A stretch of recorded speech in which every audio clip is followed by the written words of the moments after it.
CPM cyber സംഘത്തിന്റെ വർഗീയ ആക്രമണമാണ് തനിക്കെതിരെ നടക്കുന്നതെന്ന് NK പ്രേമചന്ദ്രൻ MP. ശബരിമലയിൽ പോലീസിന്റെ അകമ്പടിയോടെ യുവതീ പ്രവേശനം നടത്തിയത് വർഗീയതയെ പ്രോത്സാഹിപ്പിക്കുന്ന നിലപാടാണ്. താൻ പറയുന്നത് കൃത്യമായ വിവരങ്ങളുടെ അടിസ്ഥാനത്തിലാണെന്നും പറഞ്ഞതിൽ ഉറച്ചു നിൽക്കുന്നുവെന്നും NK പ്രേമചന്ദ്രൻ പ്രതികരിച്ചു. എന്തിനേയും വർഗീയവൽക്കരിക്കുക എന്നതാണ് CPMന്റെ നയമെന്നും അദ്ദേഹം വിമർശിച്ചു.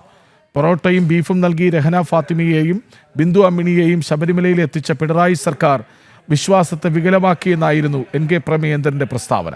അതേസമയം NK പ്രേമചന്ദ്രനെ വിഷചന്ദ്രൻ എന്ന് പരാമർശിച്ച മന്ത്രി V ശിവൻകുട്ടി ഫേസ്ബുക്കിലൂടെയായിരുന്നു മന്ത്രിയുടെ പരാമർശം.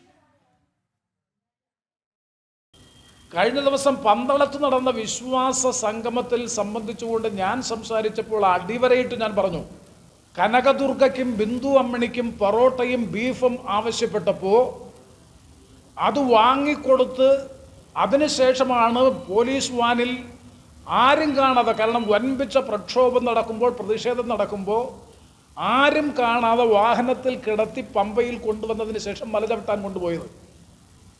ഈ കാര്യങ്ങൾ ഇതിനു മുമ്പ് ഷിബു ബേബി ജോൺ പറഞ്ഞപ്പോഴും VD സതീശൻ പറഞ്ഞപ്പോഴും ഒരിക്കലും തോന്നാത്തൊരു വികാരമാണ് കഴിഞ്ഞ ദിവസം പന്തളത്ത് ഞാൻ പ്രസംഗിച്ചതിന് ശേഷം CPM സൈബർ സംഘത്തിൻ്റെ നേതൃത്വത്തിലുള്ള കനത്ത കടന്നാക്രമണം നടന്നുകൊണ്ടിരിക്കുന്നത്. ഞാനതിനെ സന്തോഷത്തോടു കൂടി സ്വാഗതം ചെയ്യുകയാണ്. വിവരങ്ങളുമായി കൊല്ലത്ത് നിന്ന് മനോജ് ഒപ്പം ചേരുന്നു. മനോജ്, എന്താണ് NK പ്രേമചന്ദ്രൻ പറഞ്ഞത്? അതിന് CPM സൈബർ സഖാക്കളുടെ പ്രതികരണം എന്താണ്? വിവാദം എവിടെ എത്തി നിൽക്കുന്നു?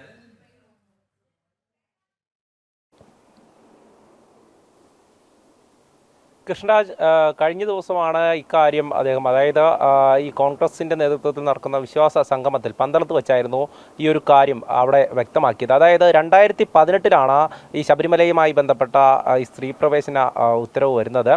എന്നാൽ ഈ ഉത്തരവിൻ്റെ പകർപ്പ് കയ്യിൽ കിട്ടുന്നതിന് മുൻപ് തന്നെ മുഖ്യമന്ത്രി ഉന്നത പോലീസ് ഉദ്യോഗസ്ഥരുമായി കൂടിക്കാഴ്ച നടത്തി ഈ സ്ത്രീകളെ ശബരിമലയിൽ പ്രവേശിപ്പിക്കുവാനുള്ള സംവിധാനം ഒരുക്കണമെന്ന് ആവശ്യപ്പെട്ടുവെന്നും അതോടൊപ്പം തന്നെ ഈ രഹന ഫാത്തിമയെ പോലീസ് അകമ്പടിയോടുകൂടി ശബരിമലയിൽ എത്തിച്ചു.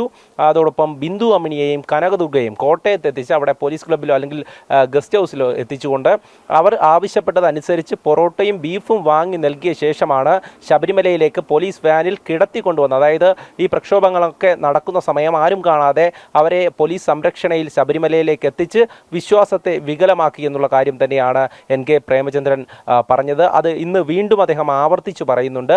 ഇക്കാര്യം നേരത്തെ തന്നെ പലരും പറഞ്ഞതാണ്. പക്ഷേ തനിക്കെതിരെ CPMന്റെ സൈബർ വിങ്ങിൻ്റെ തന്നെ വർഗീയ രീതിയിലുള്ള ആക്രമണങ്ങൾ തുടരുന്നു എന്നുള്ള കാര്യം തന്നെയാണ് NK പ്രേമചന്ദ്രൻ പറയുന്നത്. എന്നാലും ആ നിലപാടിൽ നിന്നും മാറാൻ അദ്ദേഹം ഒട്ടും തയ്യാറല്ല എന്നുള്ള കാര്യം തന്നെയാണ്, ഇത് നടന്ന കാര്യം തന്നെയാണ് എന്നുള്ളത് അദ്ദേഹം ആവർത്തിച്ചു പറയുകയാണ്. കാരണം ഉന്നത പോലീസ് ഉദ്യോഗസ്ഥരും അതോടൊപ്പം തന്നെ അന്നുണ്ടായിരുന്ന പോലീസ് ഉദ്യോഗസ്ഥരുമൊക്കെയായി സംസാരിച്ചപ്പോഴാണ് ഇക്കാര്യം അറിയുവാൻ സാധിച്ചതെന്നും ഇത് നടന്ന കാര്യം തന്നെയാണ്. അതുകൊണ്ട് തന്നെ ഇത് പറയാതിരിക്കാൻ വയ്യ എന്നുള്ള കാര്യം അദ്ദേഹം എടുത്തു പറയുന്നുണ്ട്. എന്തായാലും CPMനെ സംബന്ധിച്ചിടത്തോളം വലിയ തരത്തിലുള്ള ഒരു സൈബർ ആക്രമണം NK പ്രേമചന്ദ്രന് നേരെ നടക്കുന്നു. അതിന് നേതൃത്വം നൽകുന്നത് സംസ്ഥാനത്തെ മന്ത്രിമാർ തന്നെയാണ്. അതായത് പൊതുവിദ്യാഭ്യാസ മന്ത്രിയായിട്ടുള്ള V ശിവൻകുട്ടി ഇന്ന് ഫേസ്ബുക്കിൽ കുറിച്ചിരിക്കുന്നത് വിഷചന്ദ്രൻ എന്നാണ്. അത്തരത്തിൽ ഈ സത്യങ്ങളൊക്കെ തുറന്നു പറയുന്നവർക്ക് നേരെ ഒരു സൈബർ ആക്രമണം നടത്തുകയാണ് ഇപ്പോൾ CPMന്റെ രീതി എന്ന് മനസ്സിലാക്കാം. എന്തായാലും ഈ ഒരു സാഹചര്യത്തിൽ NK പ്രേമചന്ദ്രനെ CPM വല്ലാതെ ആക്രമിക്കുന്നുവെന്ന് അദ്ദേഹം തന്നെ ഇന്ന് പറയുന്നുണ്ടായിരുന്നു. നേരത്തെ RSPയുടെ സംസ്ഥാന സെക്രട്ടറി അടക്കം ഈ കാര്യം, ഷിബു ബേബി ജോൺ അടക്കം ഈ കാര്യം പറഞ്ഞതാണ്. പ്രതിപക്ഷ നേതാവ് VD സതീശനും ഈ കാര്യം പറഞ്ഞതാണ്. എങ്കിലും തനിക്ക് നേരെ ഈ ആക്രമണം നടക്കുന്നു എന്നുള്ള കാര്യം അദ്ദേഹം സൂചിപ്പിക്കുന്നുണ്ട്. എന്തായാലും CPM സർക്കാർ, അതായത് പിണറായി സർക്കാരാണ് ഇതിന് നേതൃത്വം നൽകിയത്. അന്ന് ഈ സ്ത്രീകളെ ശബരിമലയിൽ ഇത്തരത്തിൽ വിശ്വാസികളെ, അതായത് അയ്യപ്പ ഭക്തരെയൊക്കെ തന്നെ വേദനിപ്പിക്കുന്ന തരത്തിൽ പ്രവർത്തിച്ചവരാണ് ഇന്ന് അയ്യപ്പ സംഗമം നടത്തുന്നതോടെ അദ്ദേഹം കഴിഞ്ഞ ദിവസം പറഞ്ഞിരുന്നു.